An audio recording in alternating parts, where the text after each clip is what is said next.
안녕하세요. 반갑습니다. 저는 동국대학교 불교대학 교수 서광입니다.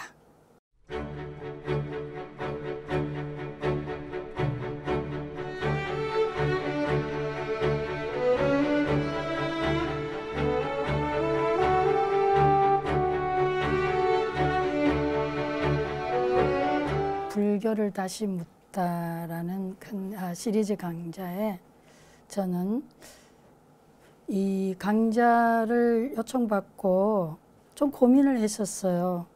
어떤 식으로 이 강의를 진행할 건가 고민을 하다가 제가 이렇게 강의를 하고 있는 학생들한테 이런 질문을 던졌었습니다. 만약에 지금 이 자리에 부처님이 와 계신다면은 여러분들은 부처님께 어떤 질문을 할 건가? 여러분들이 뭐가 궁금할까? 그래서 부처님이 이 자리에 와 계신다고 상상을 하고 각자 질문을 한 개에서 많게는 3가지 정도 한번 부처님께 한번 여쭤봐라. 그래서 학생들한테 질문 내용을 받았습니다. 그래서 학생들이 한 질문이 한 100개 정도 된 것 같아요. 그래서 그걸 제가 내용을 주제별로 한번 분석을 해봤습니다. 이제 참가 대상자들은 대충 한 90명 정도 됐었는데요. 학부생들이 20대가 한 38%, 또 대학원생, 석사, 박사 과정에 있는 분들 30, 40대가 한 38% 정도 됐고요. 그다음 50, 60대도 한 24% 정도 됐었어요. 그래서 이제 이분들이 주로 관심이 있는 질문 내용을 제가 주제별로 분석했을 때 관심 있는 주제들이 주로 이제 여기에 적힌 내용들입니다. 저 중간에 보면은 색깔을 행복, 고통, 마음이래 조금 크게 했죠. 이 주제들로서는 좀 더 많은 질문들이 있었고요. 그 외에도 자비나 무아, 깨달음, 윤회, 이런 지혜, 이런 부분들에 대한 질문들도 꽤 많았고, 전체적인 질문들입니다. 재밌는 거는 지금 우리가 코로나로 인해서 여러 가지 사실은 사회 전반적으로 많은 불편들도 있고 변화가 굉장히 많이 있죠. 그래서 코로나와 관련된 질문들도 좀 있었고요. 자, 그렇다면은 이 질문들을 보시면서 여러분들이 만약에 지금 이 자리에 부처님이 와 계신다. 다 아시지만 유감스럽게 제가 부처님은 참 좋겠는데 전 아니고 상상을 해보는 거죠. 여러분들이 만약에 부처님이 계시고 그리고 여러분들에게 부처님께 여쭐 수 있는 질문의 기회가 있다면 여러분들은 어떤 질문을 할까? 뭐가 과연 여러분들은 궁금할까? 모르긴 몰라도 아마 여러분들도 여기 지금 20대, 30대, 40대, 50대, 60대 거의 참가자들이 같이 했기 때문에, 그리고 또 종교도 꼭 불자만 아니었어요. 원불교 교무님도 계셨고 기독교 학생들도 있고 종교는 천주교도 물론 있고요. 다양했습니다. 그래서 여러분들도 아마 질문을 이렇게 해보면 여기 어떤 주제들하고 연관이 있지 않을까 싶어요. 마음속으로 한번 난 뭐가 궁금할까? 부처님이 내 앞에 계신다면 난 어떤 질문을 하고 싶나? 이런 생각들을 한번 해보시면서 이 수업을 한번 진행해 보도록 하겠습니다. 그래서 앞으로 오늘 포함해서 이제 5강을 하게 되는데 이와 관련된 주제들을 가지고 정답은 부처님만이 가능하니 전 정답이라기보다는 여러분들과 함께 고민하면서 부처님의 가르침을 공부해 보는 걸로 그렇게 진행을 해 보겠습니다. 근데 이제 이 앞에 나오는 이 주제들을 가지고 우리가 답을 찾을 때 제가 생각한 거는 2가지입니다. 답을 찾을 때 내용적으로는 불교의 핵심 가치가 뭔가, 불교의 핵심 가치에 기반을 두고 그 답을 찾아볼 거고요. 방법론적으로는 실천 방법론이죠. 방법론적으로는 자리 이탈을 실천하는데 어떻게 자리는 뭐예요? 나에게 이익되게, 나에게 도움되게, 유익하게, 또 타자에게도 유익한, 보통 상생이라고 표현해도 좋고요. 그걸 실천하는 데 초점을 두고 이런 주제의 답을 찾아보는 방식으로 이 강의를 진행할까 합니다. 그럼 먼저 불교의 핵심 가치인데요. 불교의 핵심 가치는 크게 두 가지를 얘기할 수 있는데, 첫 번째 이구등락입니다. 고통을 여의고 즐거움을 얻는다. 고통으로부터 그냥 해방된다고 편하게 생각해 보시면, 이거는 부처님이 맨 처음에 깨달음을 얻으시고 최초로 같이 수행을 했던 5비구, 5분의 비구 스님들한테 설법했던 게 사성제 8정도거든요. 사성제가 고진멸도. 여러분들 뭐 굳이 필기 안 하셔도 괜찮아요. 그냥 편안하게 릴렉스 하면서 들으셔요. 그냥 아주 편안하게. 그리고 과연 그러한가, 여러분 자신의 어떤 경험에 비추어 보시면서 같이 생각해 보면 되겠습니다. 부처님 처음에 설법하셨을 때 사성제인데, 그 사성제가 첫 번째가 고통에 관한 거룩한 진리예요. 그러니까 그리고 고통의 두 번째가 고통의 원인에 대한 거룩한 진리. 세 번째는 멸제. 고통의 원인을 어떻게 하면 소멸할 건가, 소거할 건가에 대한 진리. 마지막이 소멸에 가는 방법론이 어떻게 되는가. 그렇게 해서 나오는 거거든요. 그래서 가히 최초로 깨달음을 이루시고 설법한 게 사성제라고 한다면 그야말로 이 핵심 가치가 맞겠다, 이런 생각을 해볼 수 있는 거죠. 이건 뭐 저만의 주장이나 이야기는 사실은 아닙니다만. 자, 두 번째 핵심 가치는 요익중생입니다. 중생을 이익되게 한다.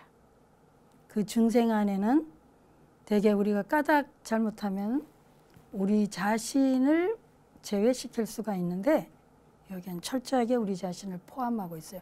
우리 자신을 포함해서 모든 존재들을 유익하게 하는, 그게 불교의 핵심 가치다. 그러면 두 가지 나왔어요. 이고등락. 어떻게 하면 우리가 이 삶의 고통으로부터 좀 더 편안하고 자유로울 수 있는가. 그거에 대한 거 하나 하고, 두 번째는 어떻게 하면은 모든 사람들을, 나와 너가 우리가 더불어서 서로 좀 더 행복한 길을 살 수 있게 하나, 이익되게 하는 길을 하나. 뭐 이거에 대한 두 가지가 부처님의 가르침의 궁극적 목적이라고 볼 수도 있고, 우리가 핵심 가치라고 했을 때는요, 궁극의 목적이라고 볼 수도 있고, 최고의 어떤 의미라고 할 수도 있고, 그 가르침의 어떤 중심 사상이라고도 생각할 수 있겠습니다. 그래서 여기에 두고요.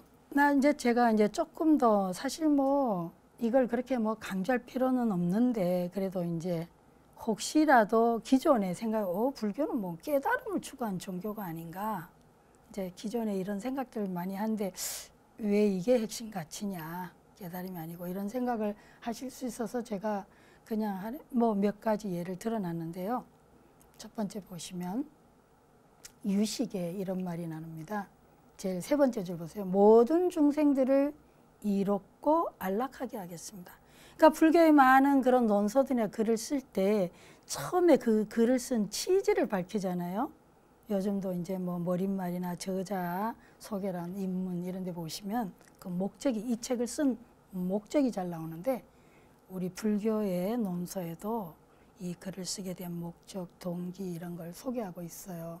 이거 유식 30성에 나오는 겁니다. 모든 중생들을 이롭고 안락하게 하겠습니다. 이게 이제 저자의 의도예요.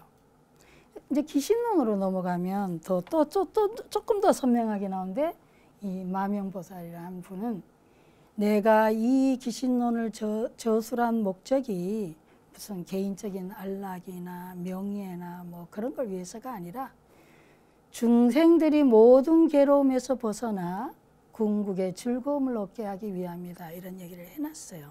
대승기실론도 또 불교 심리학의 유식과 마찬가지로 굉장히 대승불교 심리학의 어떤 제일로 핵심적인 교재라고 할 수 있겠습니다. 또 우리 조계종의 소위 경전이라 할 수 있는 금강경 내용을 제가 잠깐 또 소개해드리면, 금강경에 이 수보리 존자가 처음 금강경이 이제 내용이 시작될 때 수보리 존자가 부처님께 여쭙습니다.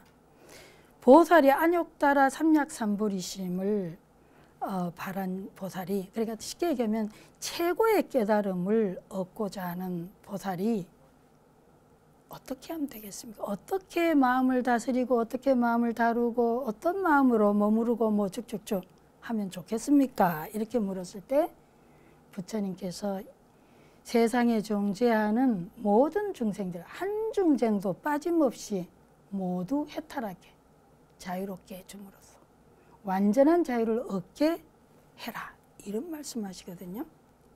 그러니까 지혜, 최고의 지혜에 도달하려면 어떻게 해야 되냐, 내 마음을 어떻게 써야 되냐, 어떻게 수행해야 되냐 했을 때 부처님은 일체의 모든 중생들을 구제하라, 도와주라, 완전한 깨달음에 이르게 해주라.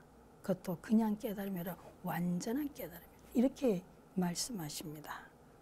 그래서 가히 불교의 어떤 핵심 가치라 그럴까요?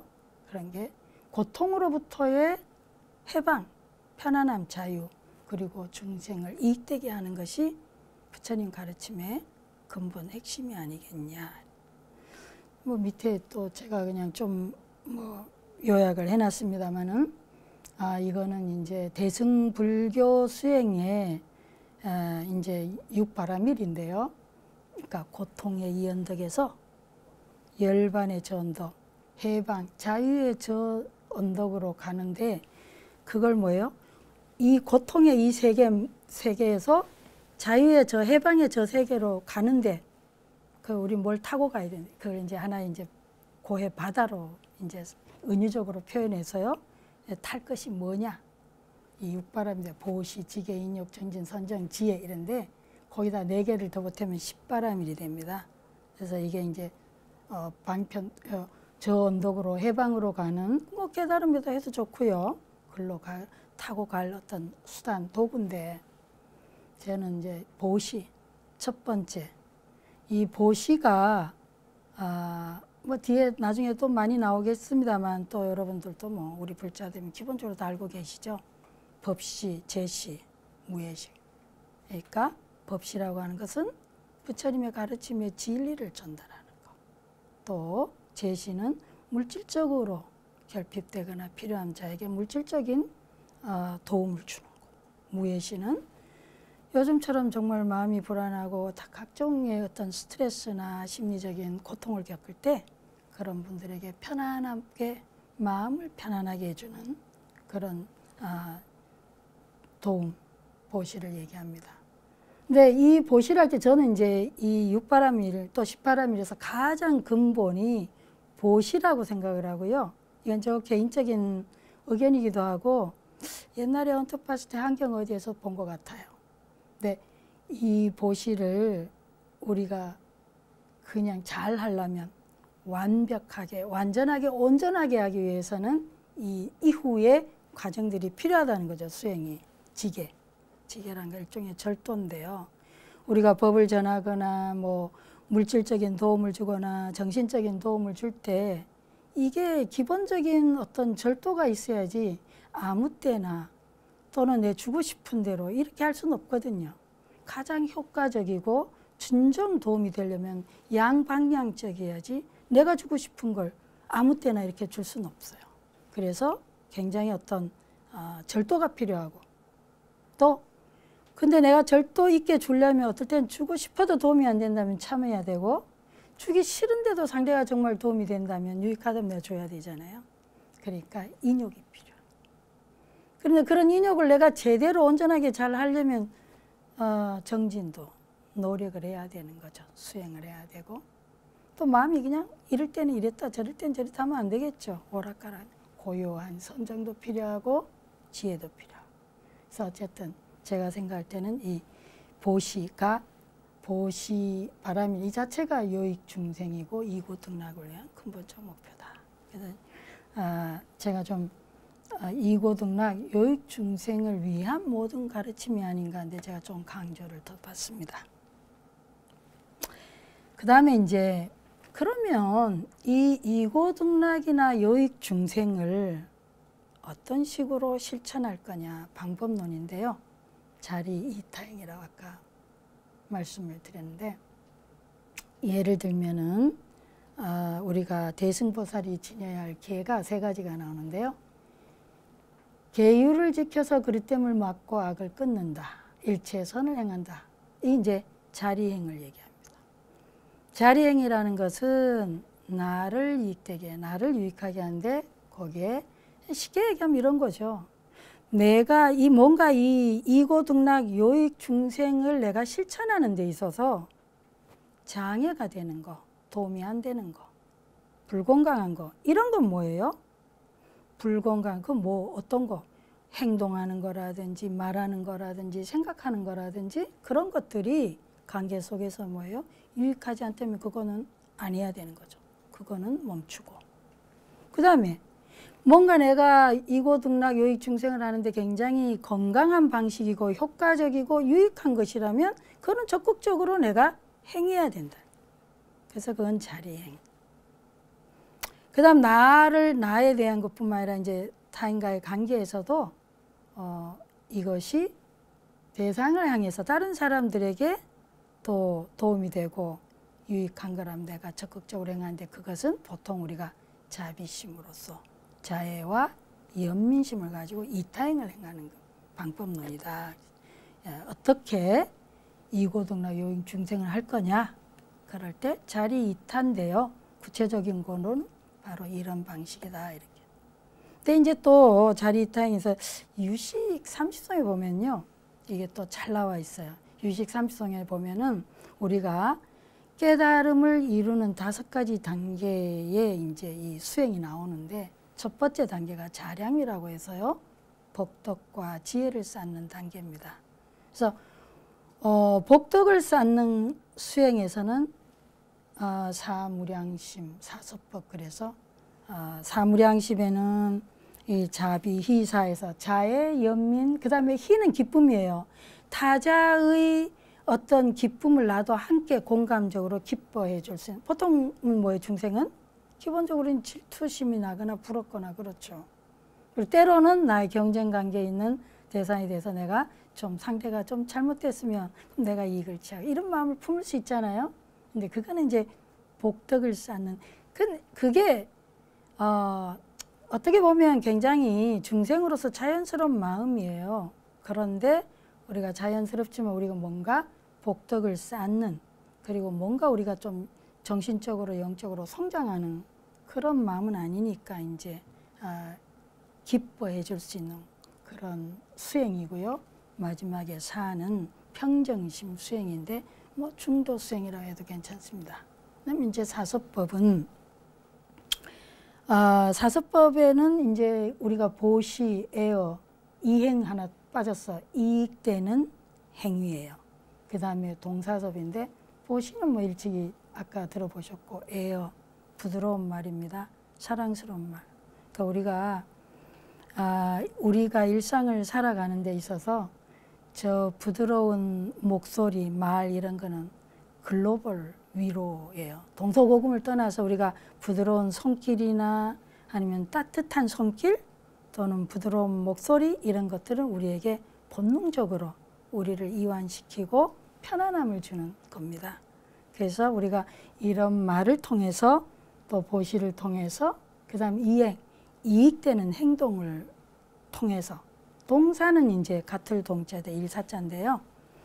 일상 속에서 함께 일하고 함께 생활하면서 자연스럽게 그런 자리이타, 복덕행을 행할 수 있는 그런 걸 얘기합니다. 자, 그러면 이제 다음번이 지혜를 쌓는 수행인데요. 지혜를 쌓는 수행에서는 우리가 보통 37조도법에서 37가지 방법이 나옵니다. 그래서 여기서 사념처, 사정근 이거 일일이 다 말하면 좀 지루하기도 하고요. 인터넷 뒤지면 쉽게 저보다 훨씬 설명이 잘 되어 있기 때문에 크게 여기서 설명을 드리지는 않겠습니다. 근데 이제 저 사념처 같은 경우는 요즘 이제 명상 수행이 굉장히 이제 많이 뜨고 있는데요. 마인드풀리스, 마음 챙김이라고도 하죠. 거기에 가장 핵심이 되는, 기본이 되는, 토대가 되고 있는 게 저 사념처 수행입니다. 그래서 이 명상을 할 때, 알아차림 수행을 할 때에 내 몸에 대한 마음 챙김, 또 내 몸에서 일어나는 어떤 감각, 몸의 느낌들 알아차리는 거, 또 내 마음의 어떤 생각이나 인지나 이런 사고 과정이나 이런 거에 대한 기억이 될 수도 있고요. 의식이 될 수도 있고. 그런 것들에 대한 자각. 그 다음에 마음의 대상에 대한 자각. 이렇게 이것은 마음 챙김의 이제 기본이 되고 이것은 주로 지혜 수행에 초점을 두고 있습니다. 다른 말로 하면 또 이것이 자리행이라고 볼 수도 있어요. 그래서 이타행에 자리 이타했을 때 이타행은 연민수행, 자해수행이 될 수 있고 그 다음에 이 자리와 이타, 복덕과 지혜를 함께 쌓는 수행은 보통 육바라밀이라고 육바라밀 수행을 얘기하기도 합니다. 그래서 기본에 이제 제가 앞으로 이제 이 5강을 하는 데 있어서 기본적인 거에 대한 개념을 설명드렸고요. 그 다음에 이제 그 질문 내용을 주제별로 분석했을 때 제일 많이 관련된 주제 중에 하나가 행복이라 그랬죠. 그래서 이제 오늘 1강에서는 이 행복과 관련된 질문들 그런 걸 같이 한번 공부해 보기로 하겠습니다. 행복과 관련된 질문들 중에 이제 대표적인 거 한번 뽑아봤어요. 진정으로 행복하기 위해서 어떻게 살아야 할까요? 이런 거. 행복하고 만족스러운 인생을 살기 위해 어떻게 해야 할까요? 또 어떻게 하면 행복해질 수 있을까요? 일시적인 행복을 얻는 법과 영원한 행복을 얻는 법을 알고 싶어요. 이런 이제 관련된 질문들이 주로 나왔었습니다. 자, 그러면 여러분 한번 생각해 보실까요? 여러분도 어쩌면 본인 스스로에게 본인이 질문해 보세요. 나는 어떻게 하면 내가 행복할 것 같다. 스스로 한번 생각해 보세요. 여러분들이. 나는 되게 뭐예요? 우리가 익숙한 거는 난 돈이 좀 많으면 행복할 것 같다. 아니면 난 사랑하면 행복할 것 같다. 아니면 지금 좀 건강이 좀 힘겨운 분들은 뭐예요? 내가 건강하면 좀 행복할 것 같다. 문제는 뭐예요? 행복이 제각각 좀 다르죠. 그래서 또 내가 지금 어떤 상황에 처했냐에 따라서 이것이 또 달라질 수도 있겠어요. 제가 이제 몇 년 전에 자살 관련해서 논문을 한 편 쓰고 발표한 적이 있는데요. 근데 이런 질문을 받으니까 제가 그때 논문 쓴 게 잠깐 생각나서 제가 잠깐 메모를 해왔어요.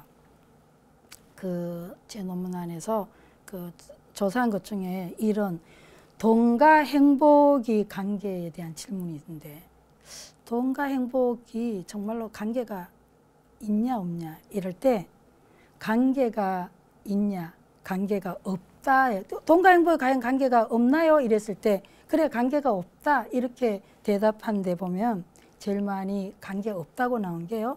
덴마크 사람들이 조사한 건데 47% 돈과 행복은 관계가 없다. 또 인도네시아에서는 44.2%, 핀란드 29%, 캐나다 19.5%, 미국 18%, 18.2%네요. 네, 쭉 나오는데 우리 한국은 7.2% 나왔어요. 여기 좀 몇 년 됐습니다. 제가 논문 발표한 지 몇 년 된 거니까. 한국은 제일 낮은 퍼센테이지였어요. 역으로 말하면 돈과 행복은 우리 한국이 비교했을 때 다른 나라 사람들에 비해서 훨씬 돈과 행복은 관계가 높다 이렇게 인식하고 있다는 거예요. 이제 또 다른 그러면 이제 또 제가 다른 또 이렇게 서치를 해봤는데 그럼 우리 한국민들이 역으로 이런 질문 해본 거죠. 행복을 위해서 가장 중요한 건 뭐냐? 이런 질문을 했을 때 가장 많은 대답이 뭐였냐면 건강으로 나왔어요. 두 번째 배우자, 세 번째 자녀, 행복의 요인으로. 그리고 네 번째가 이제 소득, 재산, 뭐 직장 생활, 그다음 친구 관계 이렇게 나왔거든요. 근데 또 다른 거를 이제 제가 또 그 서치를 그 논문에서 서치한 건데 우리나라의 연령별로 자살 원인을 이제 이렇게 조사해 놓은 게 있었는데 놀라운 건 이제 10대는 학업 성적이었어요. 성적의 자살 원인의 1번이었고 제일 많았고요.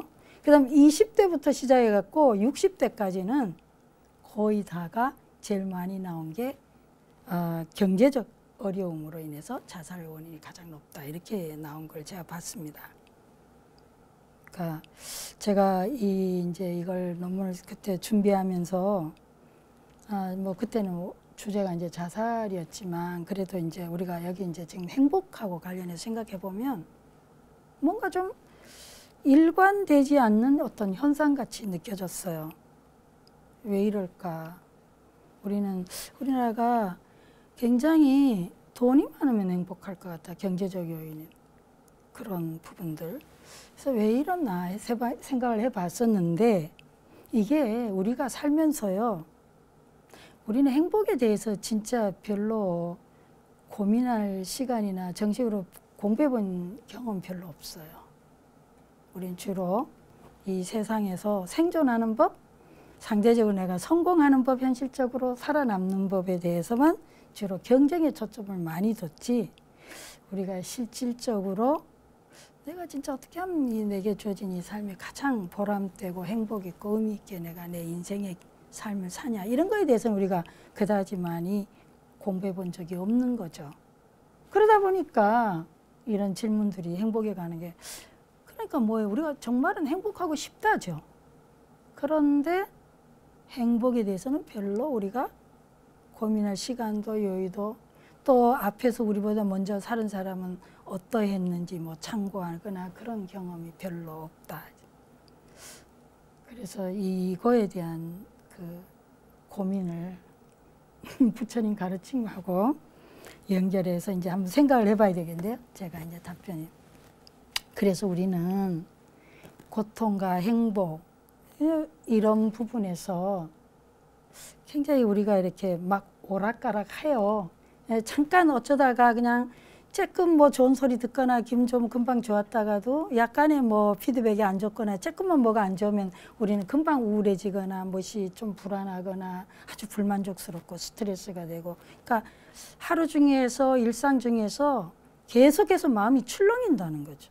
왜냐하면 우리가 정말로 행복에 대해서 인생에 대해서 깊이 고민해 봤다면 그렇게 작은 자극에 일상에서 이런 상황에 대해서 우리가 그렇게까지는 안 할 건데 그래서 이런 부분에서 우리가 마치 고통과 행복이 동전의 양면처럼 그냥 수시로 우리가 감정이 그냥 출렁이고 마음이 이랬다 저랬다 이렇게 되는 게 아닌가 그런 이유가 결국에는 우리의 모든 일상이나 학습이나 이런 것들이 생존을 위한 노력, 경쟁에 또 이런 그리고 경쟁하고 생존하다 보니까 뭐예요? 내가 뭐가 부족한지 내가 뭘 갖고 싶은지 이런 거에다가 상당히 많이 집중된 탓이라는 거예요. 자 그러면 우리가 행복에 대해서 근본적으로 많이 공부를 하지 못했는데 그럼 어떻게 해야 되냐? 첫 번째 이제 어떻게 하면 이 질문에 대한 지금부터 이제 본론입니다. 어떻게 하면 우리가 좀 더 행복하게 살 수 있냐 이런 부분에서 첫 번째입니다. 우리가 생존을 위해서 노력하는 게 잘못된 건 아니죠. 경쟁하고 생존하기 위해서 삶으로 이렇게 공부하고 노력한 건 잘못된 게 아니고 현실적으로 필요합니다. 근데 너무 많이 어떻게 하면 우리가 행복하게 사냐보다는 어떻게 하면 우리가 생존해서 살아남냐 남보다 더 성공하냐 내가 뭔가를 더 많이 갖냐 이런 데 이제 치중되어 있기 때문에 우린 조금 균형을 맞춰줄 필요가 있다. 조금 더 조화롭게 우리가 하기 위해서는요, 어떻게 해야 되냐. 우리가 잠깐의 어떤 시간들을 가지고 내가 뭐가 부족하고 뭘 더 얻어야 되냐를 이제 우리가 늘상 뭐예요? 하드처럼 생각하게 되죠. 우리가 우리 문화, 교육, 사회, 경제적 시스템 안에서 이 자본의 세계에서요. 그러니까 우리는 약간의 우리의 마음의 평화를 위해서, 우리의 고요를 위해서, 우리의 마음 건강을 위해서 잠깐씩 시간을 가져서 틈날 때 우리는 내가 역으로 계속 뭐가 필요한가, 뭐가 부족한가, 이거에 대한 대응으로, 대치 방법으로 내가 뭘 가지고 있나, 내가 뭘 가지고 있나를 한번 생각해 보는 거죠. 내가 경제적인 불평감, 이런 어떤 불편이 있을 때 내가 그치만 뭘 가지고 있나. 그런데 이 목록을 해보면 생각보다 많이 가지고 있어요. 그리고 내가 너무 바쁘게 계속 그거에 쫓고 사는데 한 번쯤은 조금 멈추고 나의 일상에 있는 것들, 좋은 것들을 한번 음미해 보는 거죠. 우린 좋은 거는 막 그냥 넘어가잖아요. 이 맑은 공기, 요즘처럼 이 가을 햇살이 좋을 때 햇살을 이렇게 음미한다든지, 아니면은 차를 마실 때도 뭐 그냥 마시지 않고 차의 향기나 차의 맛을 음미한다든지, 아니면 걸을 때도 그냥 걷지 말고 그 걸음 속에서 나한테 이 발바닥 명상을 통해서 내가 이렇게 딛고 있는 거, 아직도 내가 이렇게 건강하게 걸을 수 있는 거, 그 건강도 굉장히, 아까 뭐 건강이 첫 번째 행복 요인으로 나왔잖아요. 아직은 내가 볼 수도 있고 들을 수 있고, 그 들을 수 있는 내가 좀 좋아하는 음악을 잠깐씩이라도 듣는다든지, 이런 것들. 그래서 뭔가 사소한 것 같고 하찮은 것 같지만 사실은 그것이 우리를 굉장히 편안하게 해요. 샤워할 때 그 내가 아직도 이 지구상에 사실은 맑은 물도 거의 뭐 많이 사라지고 있는데, 나는 아직도 이렇게 물로 내가 따뜻하게 샤워할 수 있구나, 이런 거에 대한 감사, 또 그리고 그런 거에 대한 느낌, 이런 것들을 음미하는 거예요. 꽃 한 송이, 풀 한 송이, 그런 거에 대해서 음미하고, 또 내가 가진 옷, 뭐 온갖 것이 다 가능합니다. 그래서 이런 어떤 일상에 감사하는, 또 일상에서 좀 뭔가 이렇게 사소해 보이는 것들, 그런 것들을 음미하는 거. 그리고 내가 이 나의 건강 상태, 물론 뭐 또 다른 한편으로 보면 뭐 이건저건 좀 아플 때도 있고 피곤할 때도 있겠지만, 그래도 여전히 내 안에 있는 어떤 그런 능력에 대해서 고마워하는 거죠. 그것이 첫 번째 방법이다. 소소하게 그렇게 우리에게 마음의 평화와 위안과 행복을 준 방법이고요. 두 번째 이제 방법은, 이제 이게 행복이요, 굉장히 주관적인 심리 상태거든요. 그래서 우리가 진짜 행복이 뭔지 개인마다 다 다르고, 그렇기 때문에 나는 진짜 어떨 때 내가 진짜 행복할까, 본질적으로 이거에 대해서 좀 본인이 생각날 때 한번 찾아볼 필요가 있어요. 나는 언제 무엇을 할 때 진정으로 행복을 느끼는가, 이걸 생각하면서 이거에 관련된 게 이제 우리 불교 부처님 가침의 핵심 가치를 얘기했었는데요. 핵심 가치를 발견할 필요가 있습니다. 이것이 이제 두 번째고요. 세 번째는 고제에 대한 진정한 의미를 통찰해 보는 건데, 이거는 이제 근본적인 해결입니다. 근본적으로 진정하게 행복해질 수 있는 방법인데요. 고통의 원인에 대해서, 그리고 그 고통의 원인을 내가 이해하고 좀 내려놓는 그 방식이 되겠습니다. 그래서 여기 고통의 왜 이거를 고통에 관한 거룩한 진리라고 했냐, 이 고통을, 이거를 이제 보통은 피하지 않고 직접적으로 이 고통에 대해서 내가 나의 고통에 대한 이해, 그 원인이 뭐 이분 답이 나와 있어요. 집착입니다. 그래서 그 집착을 내려놓는 이 방식에 대한 수행인데요. 여기서는 우리가 잠깐 실습 하나를 해 보겠습니다. 뭐냐면, 자, 여러분들 잠깐 여러분의 상태에서 그대로 가만히 다 내려놓으시고, 우리가 진짜로 내가 이 행복해지는 데 있어서 내가 인생에서 각각이 내가 의미롭게 가치롭게 여기는 건 다 다를 수 있어요. 근데 이 핵심 가치를 모르면은 내가 뭔가를 얻어도 그게 진짜 내 행복을 주는 건지 아니면은 이 핵심 가치와 관련이 없으면 우리는 불만족이나 스트레스 더 많이 쌓여요. 예를 들면 요즘 코로나로 인해 가지고 사실은 외부적으로 이렇게 관계를 좀 하기가 좀 불편하잖아요. 사람 대면하는 것도. 그런데 핵심 가치에 따라 굉장히 다릅니다. 자기 인생에 만약에 가치가 나는 늘 사람들하고 만나서 소통하고 얘기하고 소소하게 차 마시고 이런 걸 즐기는 사람한테는 소외감, 우울감, 단절감을 주죠. 근데 또 제 주변에 어떤 사람은 너무나 이렇게 바쁘게 살면서 늘 삶의 이렇게 현실에 쫓기다 보니 자기가 스스로 시간적 여유를 갖지는 못했는데 코로나로 인해 가지고 어쩔 수 없이 실직 아닌 실직을 겪고 있어요. 그러니까 갑자기 자기 너무 편안하다는 거예요. 혼자 조용히 오랜만에 자기만의 시간을 온전하게 가지면서 그냥 공원도 한 번씩 산책하고 이른 아침에 이렇게 거리를 걷기도 하고 자기만의 시간을 가지면서 자기는 그 어느 때보다도 굉장히 즐거운 아주 만족스러운 시간을 보내고 있다. 이런 친구도 있거든요. 물론 우리가 경제적인 어떤 어려움에 직면하고 있는 많은 분들한테는 그다지 좋은 얘기는 못 되는 것 같아요. 자, 어쨌든 한번 나의 핵심 가치가 뭔가 한번 다 같이 명상 실습을 통해서 한번 생각해 보도록 하겠습니다. 다 같이 편안하게 눈을 감으시고요. 부드럽게 눈을 감습니다. 그리고 심호흡을 한번 해보겠습니다. 천천히 편안하고 자연스럽게 숨을 쉬어 봅니다.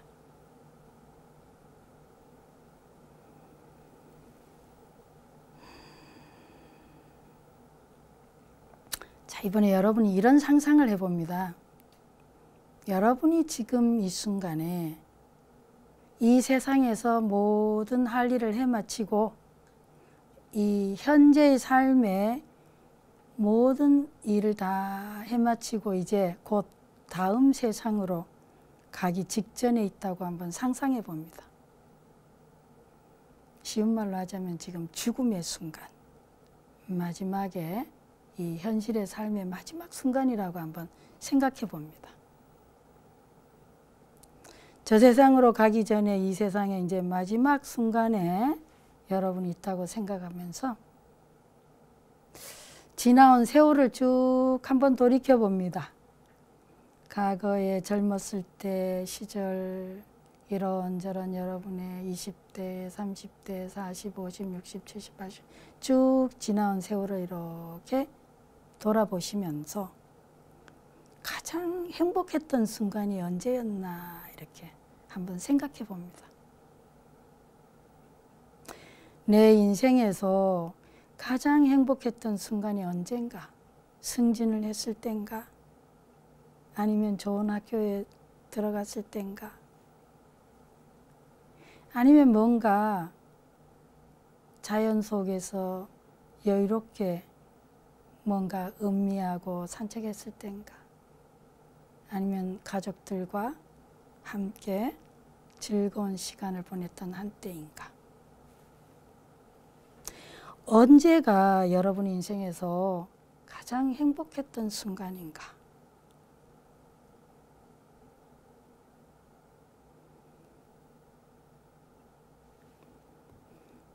네, 이번에는 좋습니다. 자, 숨 한번 깊이 들이쉬고 내쉬시고요.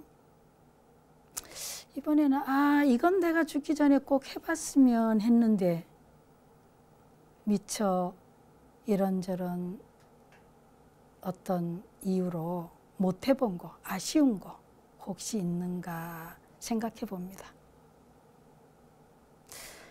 내가 다 했는데 그런 대로 이제 준비가 됐는데 뭔가 요것만은 내가 좀 더 하고 갈 걸 하는 뭔가 미련이 남는 아쉬움이 남는 또는 후회로운 게 뭔가 한번 뭐가 있나 이렇게 떠올려 봅니다.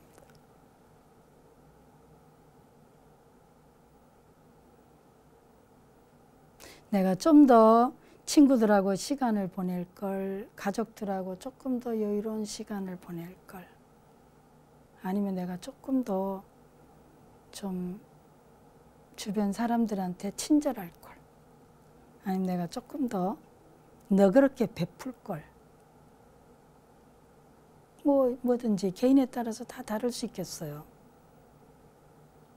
물론 우리가 그렇지 못한 현실적인 이런저런 이유가 있을 겁니다. 혹시 이 순간에 위로가 필요하시면요, 가슴에 이렇게 손을 얹으시고 그런 자신을 이렇게 편안하게 위로해 줘도 괜찮습니다.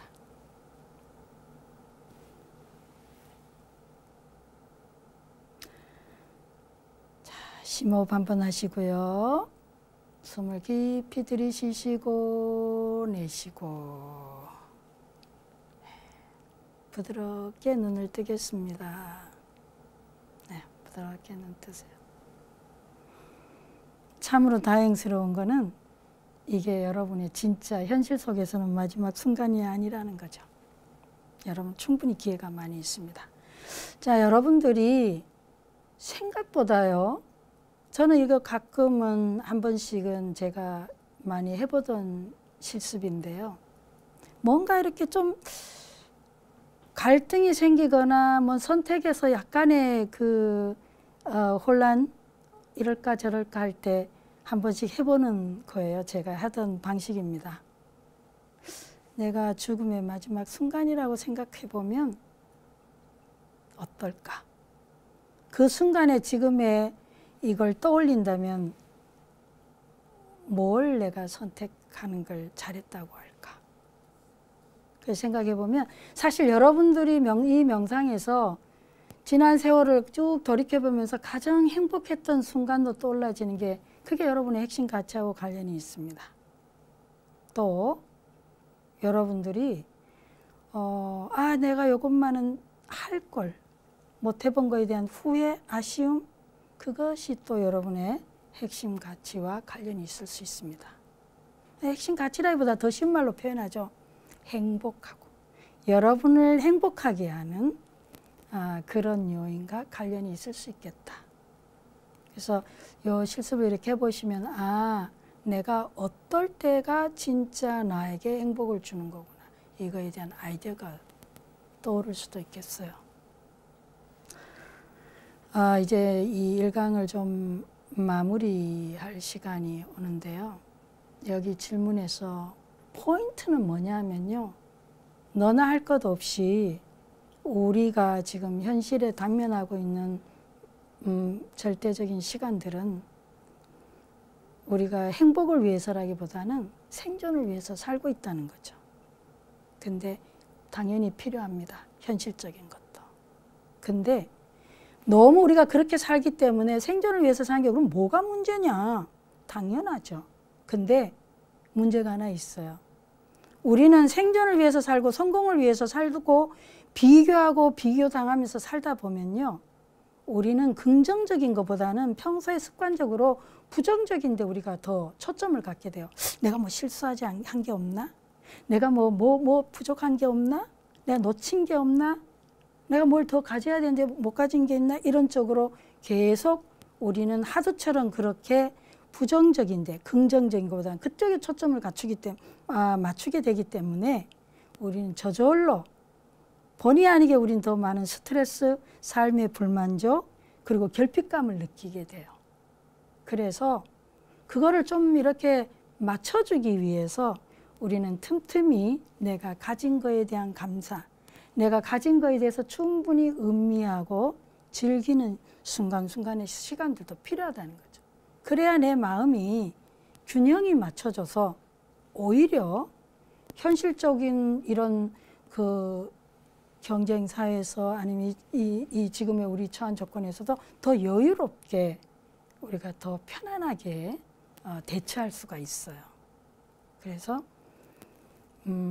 오늘의 이 행복과 관련된 부분에서의 물론 부처님이 가르쳐 주신 이 근본적으로는 이 고통에 대한 원인을 이해하고 그 원인에 집착을 내려놓는, 뭐 이건 또 나중에 다음 강의에서 아마 연결해서 말씀드릴 기회가 있을 것 같은데 그런 것도 있지만, 첫 번째 출발점으로는 내가 가진 거에 대한 감사, 그리고 내 일상에서 소소하게 내가 쓰고 있는 거에 대한 감사하는, 그리고 좋은 것을 조금 더 이렇게 음미하는, 차를 마신다 그냥 훌쩍 마시는 게 아니라 이렇게 아 하고 이렇게 마시는 그런 일상의 우리 소소한 그런 음미, 즐김, 이런 것의 감사, 이런 것들이 필요하다.